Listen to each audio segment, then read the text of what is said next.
Reflex is a word we use very commonly when we talk about some sudden action in response to something in the environment. So today, let's learn more about reflex action and reflex arc, and let us also learn about how to draw reflex arc. So let's start with the diagram. So first of all, let's make two arc.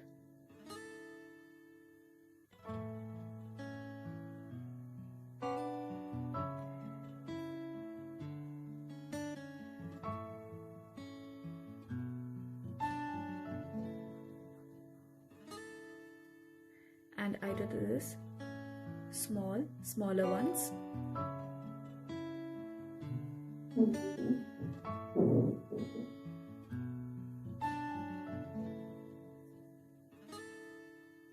So here let's make a U-shaped structure at both the sides. At this ending, let's make a cone-shaped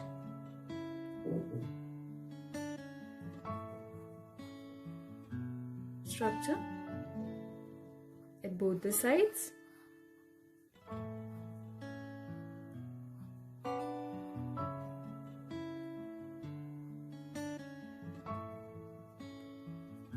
So now, at this ending, we'll make another cone shape, even at this side too. In this empty place, let's make a butterfly shaped structure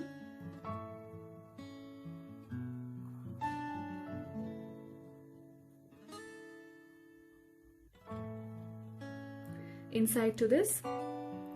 Let's make 3 small circles.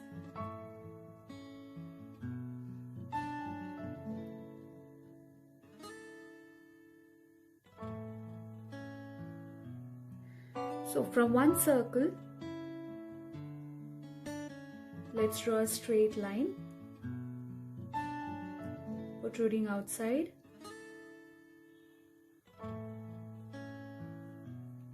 Even with the other circle protruding downwards.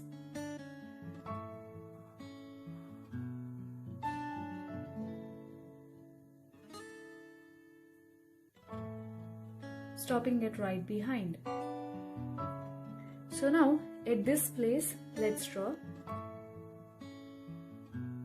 a hand.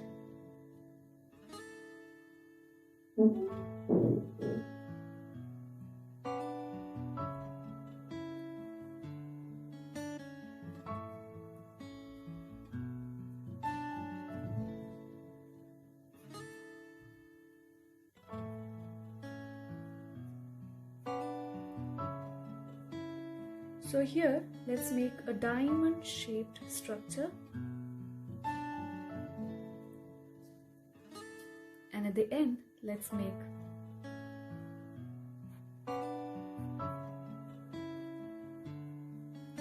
a hot cup of tea, and here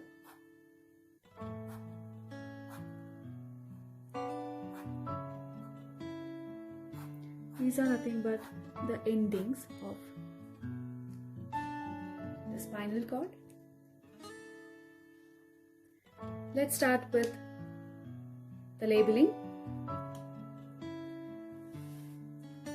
First and foremost,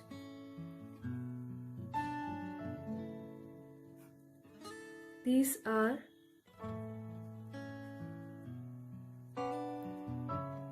the receptors. Next comes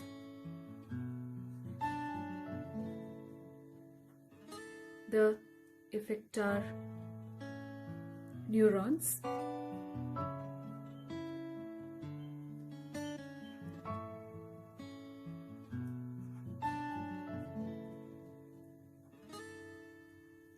This is the sensory neuron.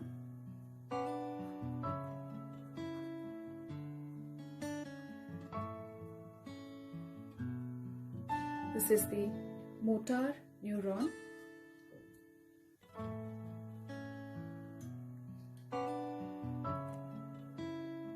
Here at these part of the circles, they are called as relay neuron.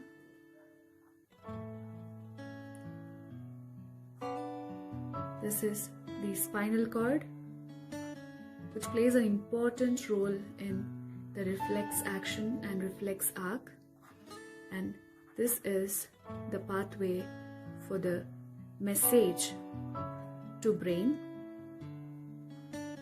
So this is all about the reflex arc. So when we touch a hot object, or when a pin pricks our finger, so what will be our immediate response, our immediate reaction? So of course that we remove our hand away from the source of the pain, or either the hot object or the pin. So in such situation, our reaction will be very immediate, and it will be involuntary and sudden. So when we come to this reflex arc, so this pathway, it controls the reflexes, occurs through the reflex arc. So there are some stimuli that requires an automatic, instantaneous response without the need of the conscious thought. So the receptors here is the sense organ that senses the danger. So that is the teapot. The sensory neurons here, it picks up the signals from the sensory organ, and then sends them through other neurons which are interconnected.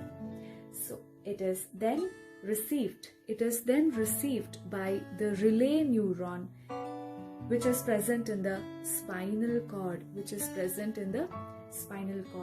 Immediately the spinal cord sends back the signal to the motor neuron, and the muscle attached to the sense organ, they move the organ away from the danger. So this is how the reflex arc takes place. With respect to reflex action, the whole mechanism of the reflex action, it occurs in such a fashion that there is no conscious control of the brain.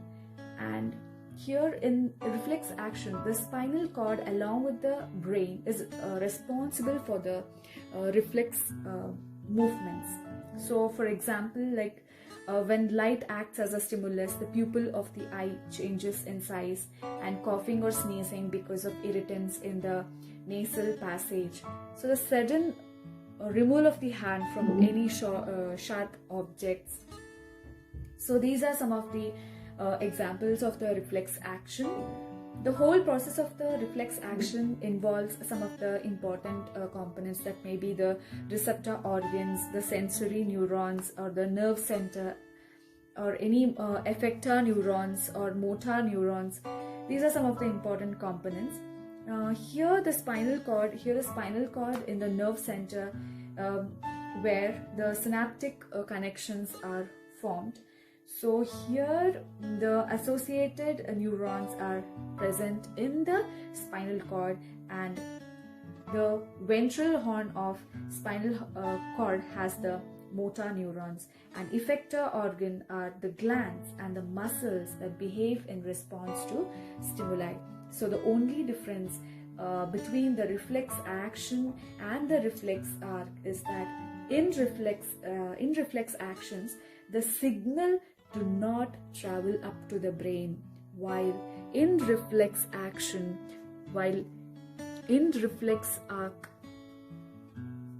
the signal is sent as a message to the brain.